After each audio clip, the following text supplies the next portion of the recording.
Olá pessoal, boa noite. Meu nome é Samuel, sou coach de carreira. Para quem ainda não me conhece, e na aula de hoje eu vou estar abordando com vocês o tema evolução da gestão de pessoas. Então, nessa aula, eu vou estar tratando com vocês como se deu todo o processo de evolução da gestão de pessoas ao longo do tempo. Ou seja, não foi simples, tem toda uma conjuntura histórica, tem toda uma trajetória até que chegássemos ao modelo mais atual, que é o modelo de gestão de pessoas, né? Que é o modelo atual vigente no mercado de recursos humanos e também que reflete no mercado de trabalho. Então, para começar, eu vou estar voltando um pouco no tempo, no ano de. Aliás, um pouco não, bem no tempo mesmo, né? Eu vou estar voltando agora no ano de 1900, século XIX, onde teve início a era da industrialização clássica. Então, o que é a era da industrialização clássica? Esse modelo, ele é voltado a dentro dele vocês vão encontrar um modelo de administração de departamento pessoal, ou seja, é voltado a um sistema clássico de produção, de linha de produção, sistema clássico, burocratizado e também voltado é, a um método de gerir funcionários também bem, vamos dizer, autocrático, um modelo bem básico, digamos assim, que não tão focado nos direitos humanos que eu vou estar abordando ao longo desse vídeo. Então, para iniciar, a era da industrialização neoclássica, ela foi de 1900 a 1950. Nesse período, a industrialização na época ela era focada a uma produção em larga escala. Então, naquela época, a indústria deveria produzir em larga escala e ao menor custo possível. Ou seja, a produção era em larga escala, porém a empresa tinha como foco, como objetivo, produzir ao menor custo possível com mão de obra, com funcionário. Então a meta era produzir mesmo em larga escala, já que a demanda do mercado do capitalismo era bem ampla, então a indústria era voltada à produção de peças, alimentos, então era uma demanda muito alta. E é nesse período que agora que surgiu, como eu estava falando antes, é, introduzindo antes, surgiu o modelo de administração de departamento pessoal. Como funciona esse modelo? Esse modelo o funcionário, ele é o operário, naquela época ele era visto apenas como um recurso de produção, ou seja, ele era visto apenas como mão de obra, como recurso de produção, né? Não tinha nenhum valor, digamos assim, como profissional. Então, naquela época o salário, o pagamento era por peça ou tarefa. Ou seja, os funcionários eles recebiam com base no que eles faziam, de acordo com a meta diária. Então a indústria ela tinha uma meta diária a ser cumprida. E essa meta devia ser cumprida por todos os operários, todos os funcionários. Então eles recebiam somente pela tarefa que eles realizavam ou pela peça, por peça. Cada peça tinha aí um valor que muito pouco, praticamente, era uma esmola que eles recebiam pelo tanto de esforço físico e psicológico que eles realizavam para desempenhar todas as funções que não eram fáceis, sem falar nos riscos que o ambiente de trabalho oferecia. Então, nessa época, nós tínhamos uma desigualdade social muito grande, né? Porque era a burguesia, desse período, era a burguesia que liderava as indústrias, ela era elitizada, ela era dona de várias indústrias, empresas eram os burgueses. Então a burguesia ela que assumia o controle da indústria. Então ela era superior aos demais operários. Os operários na época eram os grupos minoritários. A burguesia é o grupo majoritário. Já a população de operários são os grupos minoritários da época, que isso aqui eram os operários, no caso. E então a desigualdade social era muito grande nessa época. Para vocês terem ideia, os operários, em média, um operário ele tinha que sustentar sua esposa e seus filhos, já que em média um operário tinha 3, 4 filhos. Então, o que eles recebiam mal dava para sustentar suas famílias, né? As famílias viviam em situação de extrema pobreza, miséria, não tinham mal como comprar alimento, de tão pouco que era o salário que eles recebiam. Então, as famílias, principalmente as esposas, que não trabalhavam, somente o marido trabalhava, elas chegavam a pedir esmola para sustentar os seus filhos dentro de casa. Ou muitas famílias nem já estavam realmente em situação de extremo abandono e precariedade social.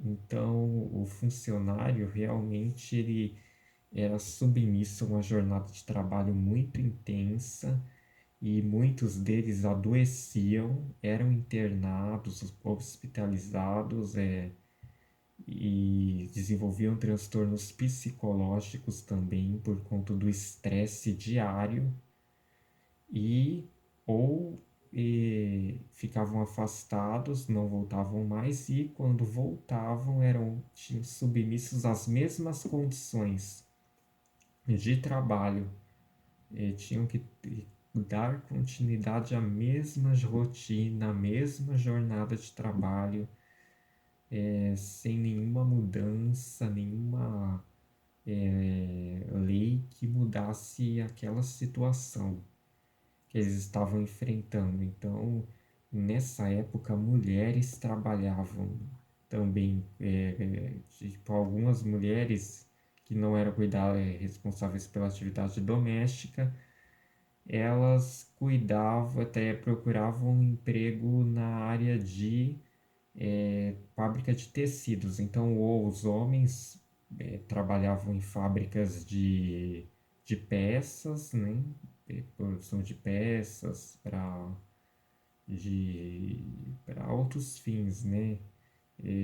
Voltados à indústria de automóveis, estava tudo relacionado. Já as mulheres eram direcionadas mais à indústria de ter fábricas de tecidos e outros materiais, só que os riscos eram os mesmos para ambas as partes. Então, as mulheres e crianças trabalhavam nessa época. Então, era muito comum acidentes como crianças terem o dedo decepado, mulheres serem perderem membros, partes do corpo, homem, principalmente os homens que trabalhavam na parte de maquinário mais pesado, era muito comum acontecerem esses acidentes devido à falta dos EPIs, que são os equipamentos de proteção individual. Naquela época não existiam esses equipamentos. E os EPCs, que são os equipamentos de proteção coletiva utilizados na ausência dos EPIs, deve ser utilizados os equipamentos de proteção coletiva, mas isso não existia naquela época. Os trabalhadores trabalhavam sem basicamente nenhum equipamento de proteção, sem nenhum equipamento de segurança. Então, não existia a CIPA, Comissão Interna de Prevenção de Acidentes, não tinha o PCMSO, o exame médico. Então, não existia nada disso naquela época. O trabalhador ele era contratado sem, às vezes, sem nenhuma especialização, sem nenhuma capacitação para aquela função e deveria cumprir a meta diária, senão ele era demitido no mesmo dia, ele já era demitido se não obedecesse às regras e ele era mandado embora, porque o chefe não queria nem saber. Naquela época não tinha departamento de RH, então era um modelo totalmente burocratizado, autocrático.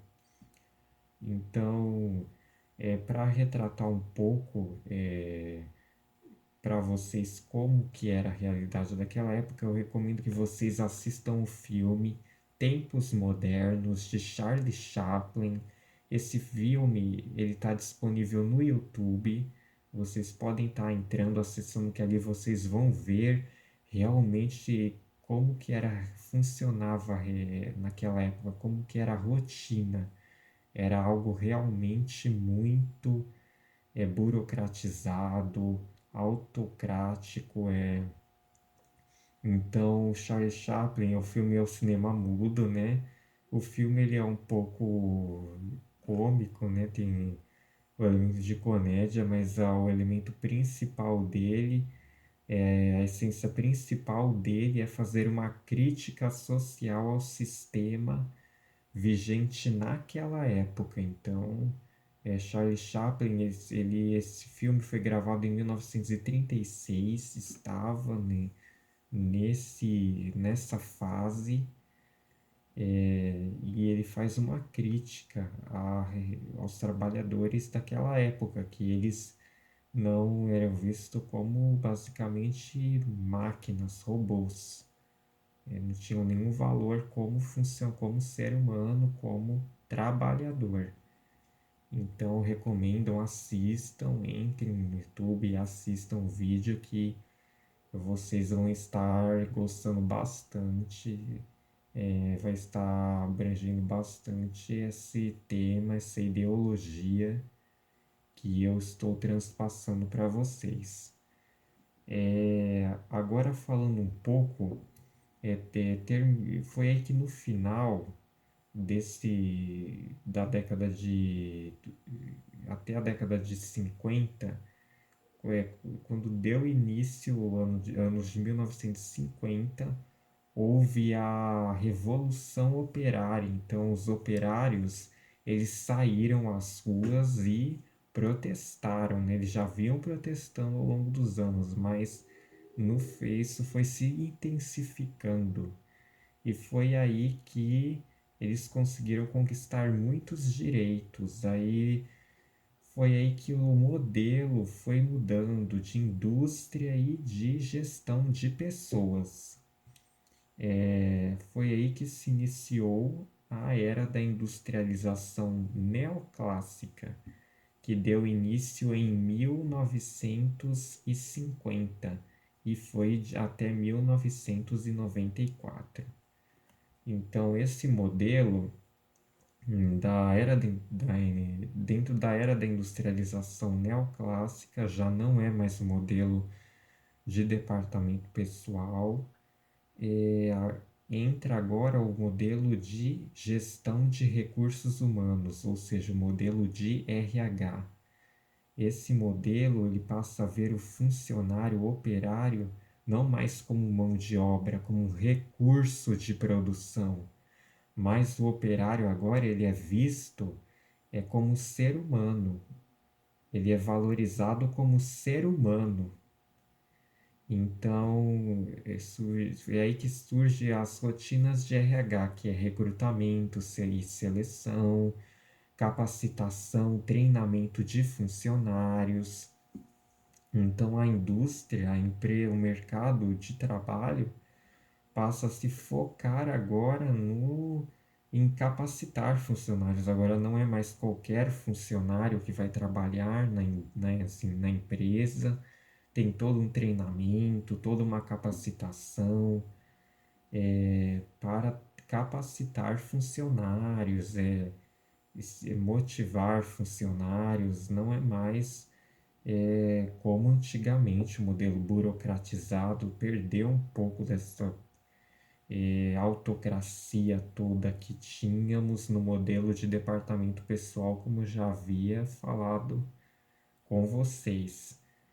Então, esse modelo revolucionou já, foi uma mudança positiva para a sociedade daquela época na Europa.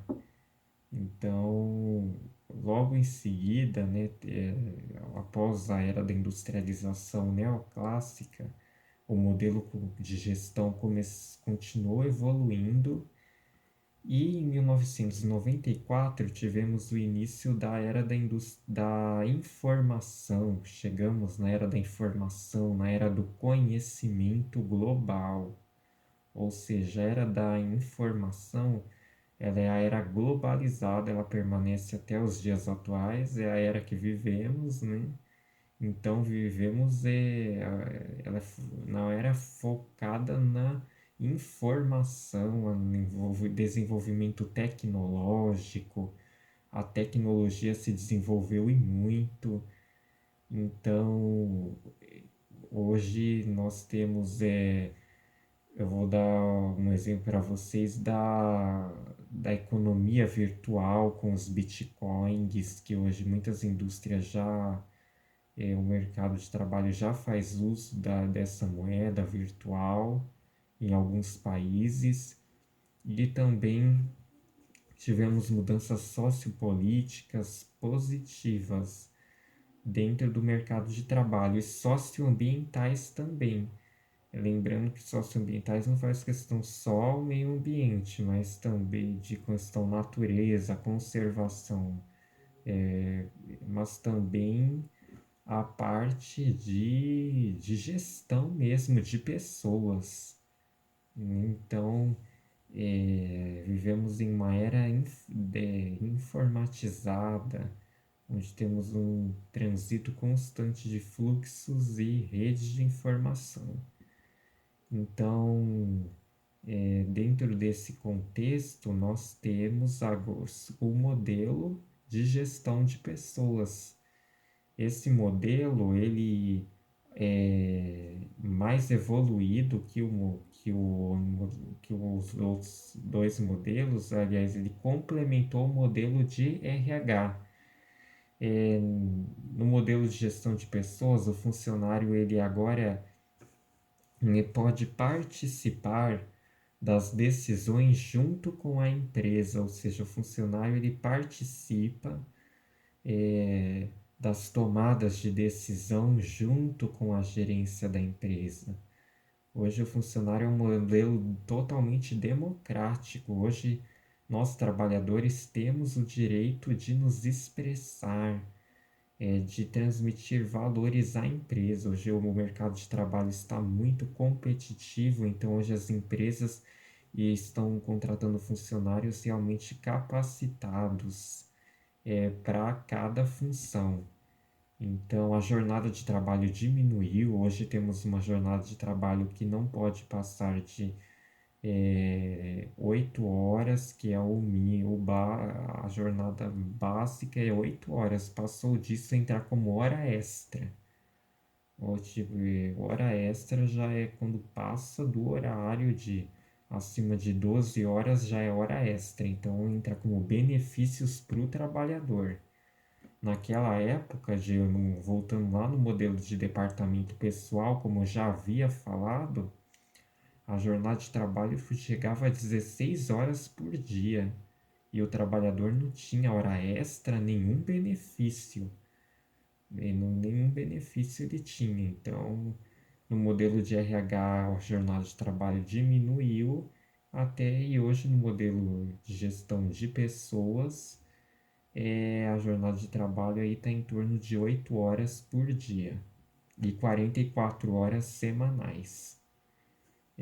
Isso daí eu vou estar tratando com vocês em outro vídeo à parte, que vou tratar nessa parte de departamento pessoal com vocês em outro vídeo. Eu vou estar tratando como funciona os benefícios, INSS, isso daí a gente vai vendo mais para frente. Então, focando novamente, é, o modelo de gestão de pessoas, ele então permite o funcionário hoje ver o funcionário como realmente portador do capital humano. Ou seja, o capital humano ele é a soma de todo o conhecimento do profissional, do ser humano em geral, né? Mas agora focando na parte profissional.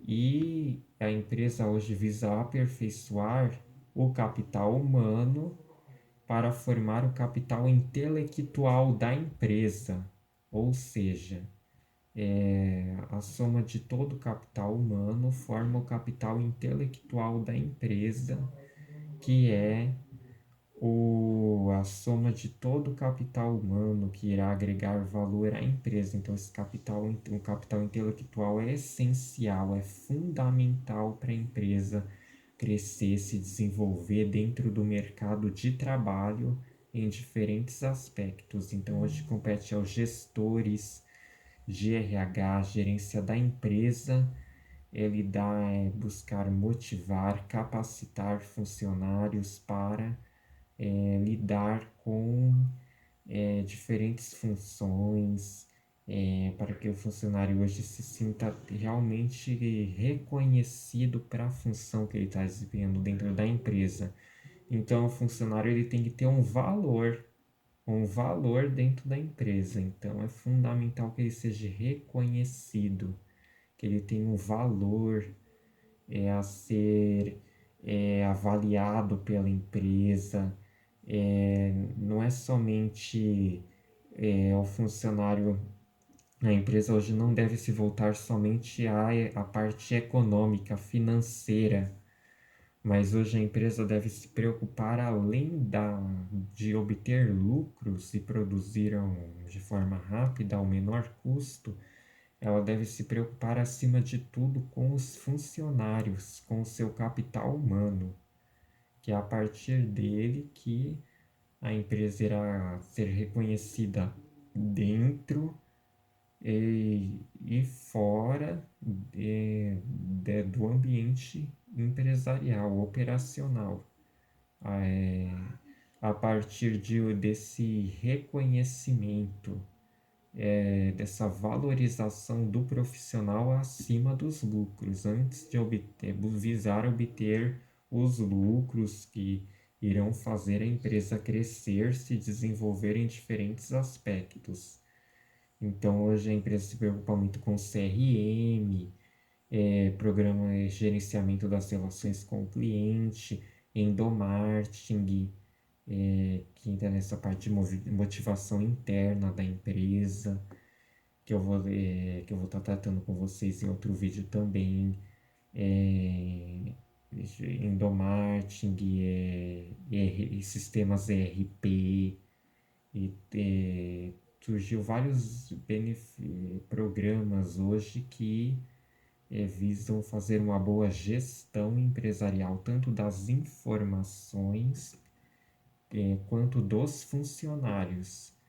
Então, um sistema bem ampliado, bem diversificado que hoje tem, que é o modelo de gestão de pessoas. Ele abriu novas oportunidades, novos horizontes dentro do mercado de RH e a complementando serviu de complemento para o modelo de RH e, e dentro do mercado de trabalho como um todo. Então, hoje o profissional é por lei, dentro do contrato de trabalho, ele deve atender a todas as cláusulas, devem atender ao direito do trabalhador. Então, o contratante deve ser compatível perante a lei a seus contratados, a seus funcionários. Então, a lei está acima de tudo hoje com questão ao direito do trabalhador e dos funcionários como um todo, criando esse clima organizacional, essa cultura organizacional dentro da empresa. Não tem mais essa discriminação, como naquela época do modelo de departamento pessoal, onde a distinção da burguesia e da classe minoriada do proletariado de funcionários, de operários.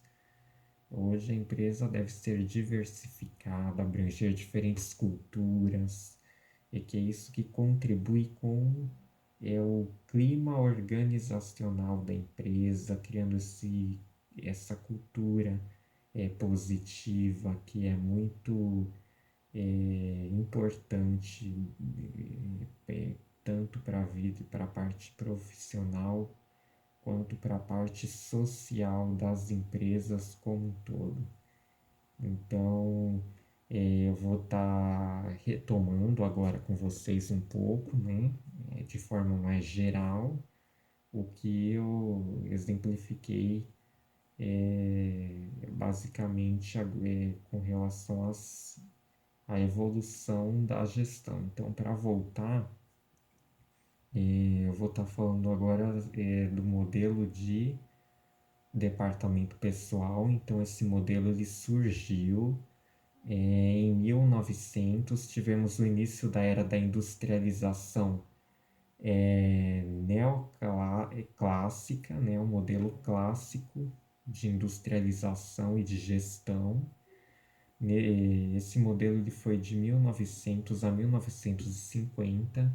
Ele marca um modelo de departamento pessoal, onde o funcionário ele é visto apenas como mão de obra, como recurso de produção. Então, e a produção é em larga escala e ao menor custo possível, com mão de obra com funcionário. Logo em seguida, vem o modelo da industrialização neoclássica, que marca o modelo de RH. Esse modelo ele ele é constituído pelas funções recrutamento, surge a capacitação de funcionários. O funcionário não é mais visto como recurso de produção, mas sim como ser humano, e a empresa passa a investir agora cada vez mais nos funcionários e diminuir a jornada de trabalho. E logo em seguida, e esse modelo ele foi de 1950 a 1994. Já agora, logo em seguida, tivemos o modelo de gestão de pessoas, que agora surgiu com a era da informação, a era do conhecimento.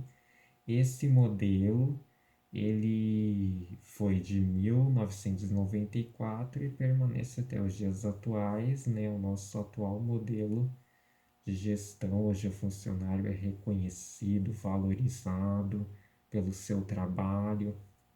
Nós tivemos os benefícios, temos hoje os encargos trabalhistas. Então foi uma evolução histórica ampla nesse aspecto. Então, são três fases. Essas três fases foram seguidas uma da outra. Então, primeiro temos o modelo de departamento pessoal, o modelo de RH e o modelo de gestão de pessoas, que é o modelo vigente atualmente. Então, pessoal, eu já vou finalizando a aula. Eu espero ter esclarecido todas as dúvidas de vocês. Se vocês estiverem com dúvidas, me mandem nesse vídeo aqui. Vocês podem estar me mandando os links possam complementar a minha aula. E também dúvidas para mim estar esclarecendo, tá bom com vocês? Podem estar me mandando dúvidas que eu estou disposto a esclarecer, né? E não esqueçam do filme, que é a proposta que eu dei para vocês, o filme Tempos Modernos, de Charles Chaplin. Assistam, gente, entrem no YouTube, o vídeo tá lá, vocês vão gostar muito de assistir, porque vocês vão poder ver como funciona, né, de uma forma humorística do Charles Chaplin. Ele vai mostrar realmente como que era naquela época. O trabalhador trabalhava em condições sem nenhuma segurança e sem nenhuma capacitação profissional, motivação alguma para as tarefas que ele realizava. Então, assistam, que vocês vão estar ampliando bastante essa noção histórica, é, dessa fase, que até hoje, infelizmente, muitas empresas ainda acabam fazendo uso desse modelo ainda, não investem muito em capacitação, treinamento de pessoal, então acaba ficando ainda um modelo muito clássico de gestão, muito burocratizado e não tão democrático, tão, vamos dizer assim, evoluído. Então, eu já vou me despedindo de vocês. Qualquer coisa é só entrar em contato comigo, tá bom? Meu e-mail é samuel.augusto2012@bol.com.br e, e vocês podem estar mandando mensagem por e-mail ou nesse vídeo mesmo, tá bom? Agradeço a compreensão de todos vocês. Boa noite.